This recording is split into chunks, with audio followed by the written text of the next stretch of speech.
इमाम हुसैन को रोक लिया गया, अमर बिन साद ने रोक लिया। यकम मुहर्रम को इमाम आए, 7 मुहर्रम तक रोका गया, 7 मुहर्रम को पानी बंद कर दिया। जानवर पानी पीते थे, घोड़े पीते थे, कुत्ते पीते थे, लेकिन मुस्तफ़ा के घराने को पानी पीने की इजाज़त। 3 दिन तक पानी बंद रहा। 9 मुहर्रम को अमर बिन साद ने और लोग बुलाए।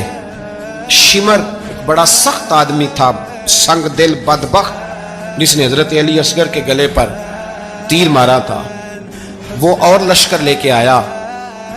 रात को कहने लगा इमाम हुसैन रज़ी अल्लाह ताला अन्हु से कि बस बड़ा हो गया, ये 9-10 मुहर्रम की दरमियानी रात, यहाँ आप जंग करेंगे या आप बैत करेंगे, 2 ही बातें। इमाम हुसैन अंदर गए, सैयदा ज़ैनब से मशवरा किया, बाहर आए, फरमाया बात वही है जो पहले दिन वाली है। ओ भाई, बच्चे साथ हो, सहरा का इलाका हो, तपती हुई रेत हो, इतने कठिन और सख्त हालात, चारों जानब मौत ही मौत, दूर दूर तक अपनों का नामो निशान कोई नहीं, और अकेले फैसला करने वाले इमाम हुसैन, बाकी सारे बच्चे हैं या औरतें, सारे बड़े अकेले। इमाम हुसैन रज़ी अल्लाह ताला अन्हु ने फरमाया भाई बैत तो मैं नहीं करता, बाकी जो तुम्हारा प्रोग्राम है। शिमर और इब्ने साद कहने लगे फिर जंग के लिए तैयार हो जाए। क्या अंदाज है इमाम हुसैन का। फरमाने लगे कल जंग करूंगा, मुझे पता तो है जंग का नतीजा क्या निकलना है, एक रात मुझे दे दो ताकि मैं खुल के अपने रब की इबादत तो कर लूं। हुसैन ने जाना है, मुझे पता है कल रिजल्ट 72 और 22,000 का क्या एक रात मुझे दो, मैं मालिक से राज न्याज तो करूं, मैं गोया उससे पूछूं तो सही कि मालिक मेरे वालिद भी शहीद हैं, भाई भी शहीद हैं, नाना को भी दुखों में देखा है, तो अब मेरी बारी है, तो मालिक मैं हाजिर हूं, मुझे मौका तो दो, इसलिए कि मेरे नाना ने बदर में भी सारी रात इबादत की थी, सुबह मुझे मौका दो। और दुनिया का उसूल है जब कोई मौका मांगता है तो दिया जाता है। ये दोनों कहने लगे कोई मौका नहीं। हुर बिन यजीद पीछे से बोला, कहने लगा नहीं, बदतमीजी ना करो, हुसैन को मौका दो, तुम्हें देना पड़ेगा। मौका दिया।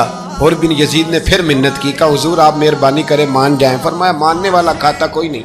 फरमाया मानने वाला खाता, बोलिए मानने वाला खाता, ये बड़ा मुश्किल काम है भाई।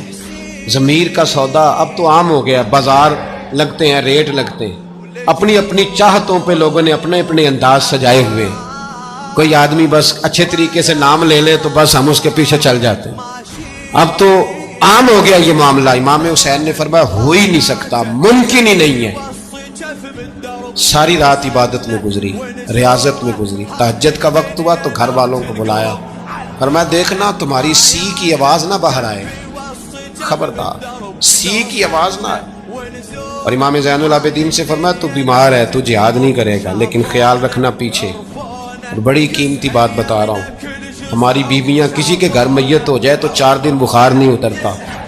इमाम अली मकाम ने सैयदा ज़ैनब से फरमाया तू बड़ी है, मेरी बहन है, पीछे सारे बच्चे हैं, जवान हैं, इनके हौसले तेरी जिम्मेदारी हैं। सुबह जंग का तबल बजने लगा, फजर की नमाज पढ़ी, सूरज चढ़ा, 10 मुहर्रम का दिन, जुमे का वक्त। जनाब सैयदना इमाम हुसैन रज़ी अल्लाह ताला अन्हु ने रेत पर सजदे किए, लंबे सजदे, लंबी नमाज। सूरत शम्स की आयात दूसरी रकत में पढ़ी तो सारा करबला गूंजने लगा। क्या अंदाज़े तकल्लुम था इमाम अली मकाम का। नमाज मुकम्मल हुई तो हुर बिन यजीद, अमर बिन साद और शिमर से कहने लगे वाकई हुसैन से लड़ोगे, पता नहीं कौन है। कुल्ला असअलुकुम अलैहि अजरन, तुमने नहीं पढ़ा, इल्लल मवद्दत फिल कुर्बा, तुम्हारी आंखें बंद है। अल हसन वल हुसैन सय्यदु शबाब अहले जन्नह, तुम्हें नहीं पता। कहने लगा चुप कर, हुकूमत नजर आ रही है।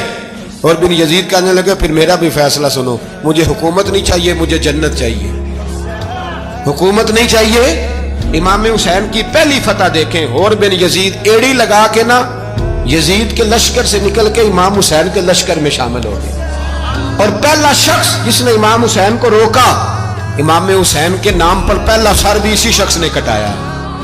लेकिन यजीद की कब्र पे लानत भी कोई नहीं बरसाता, उसका महल था बहुत बड़ा।